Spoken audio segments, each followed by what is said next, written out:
ഈ അധ്യായത്തിൽ നമുക്ക് ഇവിടെ കാണുന്ന ഈ ഒരു ഇഫക്റ്റ് എങ്ങനെയാണ് ക്രിയേറ്റ് ചെയ്യുന്നത് നോക്കാം. അതായത് ഒറിജിനൽ പിക്ചർ ഇതാണ്.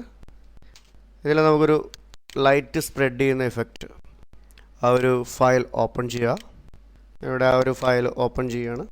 അതിനുശേഷം ഇതിൻ്റെ ചാനൽസ് എടുക്കുക.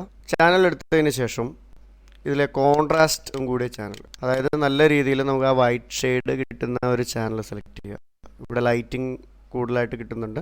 ഈ ബ്ലൂ ചാനൽ ഞാൻ സെലക്ട് ചെയ്തിട്ട് അതിനെ ഡ്രാഗ് ചെയ്ത് ചാനലിലെ ന്യൂ ചാനൽ ബട്ടണിലേക്ക് ഡ്രോപ്പ് ചെയ്യുകയാണെങ്കിൽ നമുക്ക് അതിൻ്റെ ഒരു കോപ്പി ഇവിടെ ക്രിയേറ്റ് ചെയ്യുന്നതായിട്ട് വരും. അങ്ങനെ ബ്ലൂ ചാനലിൻ്റെ ഒരു കോപ്പി നമ്മളിവിടെ ക്രിയേറ്റ് ചെയ്തു. ഇനി അതിൽ അല്പം ലെവൽ അപ്ലൈ ചെയ്തിട്ട് അതിനായിട്ട് ഇമേജ് അഡ്ജസ്റ്റ്മെൻറ്റ് ലെവൽസ് കുറച്ചുകൂടി ഒന്ന് ഡാർക്ക് ആക്കുക. അപ്പോൾ നമുക്ക് ലൈറ്റ് ഉള്ള ഭാഗം കുറച്ച് ഹൈലൈറ്റഡ് ആയിട്ടും ബാക്കി കുറച്ച് ഡാർക്കസ്റ്റ് ആയിട്ടും കാണാം. ഇനി ചെയ്യേണ്ടത് കീബോർഡിലെ കൺട്രോൾ കീ പ്രസ് ചെയ്ത് ചാനലിലെ ഈ ഐക്കണിൽ ക്ലിക്ക് ചെയ്യുമ്പോൾ നമുക്ക് ആ ഹൈലൈറ്റഡ് ഏരിയ സെലക്ട് ആവുന്നത് കാണാം. ഇനി ലെയർ പാലറ്റ് ഓൺ ചെയ്യുക.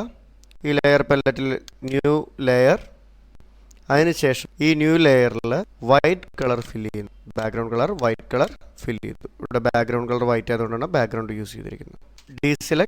സെലക്റ്റിലെ ഡീസെലക്ട് കമാൻഡ് ഉപയോഗിക്കുക, അല്ലെങ്കിൽ കൺട്രോൾ ഡി പ്രസ് ചെയ്യുക.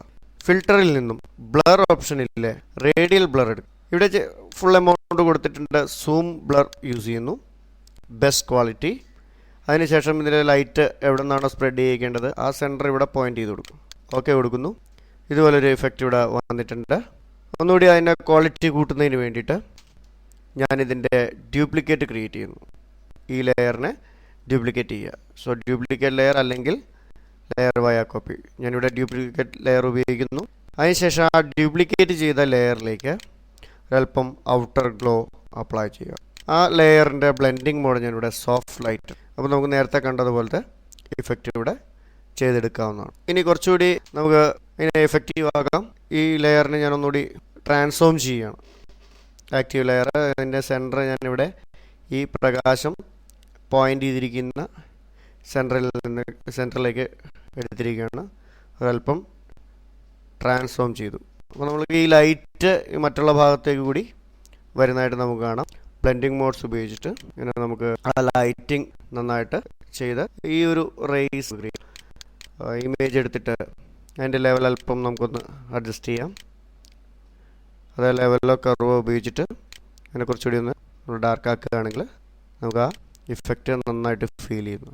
ചാനൽ ഇഫക്റ്റും ഫിൽറ്റേഴ്സും ഉപയോഗിച്ചിട്ട് നമുക്ക് ഇതുപോലുള്ള നല്ല ഇഫക്റ്റുകൾ ക്രിയേറ്റ് ചെയ്തെടുക്കാവുന്നതാണ്.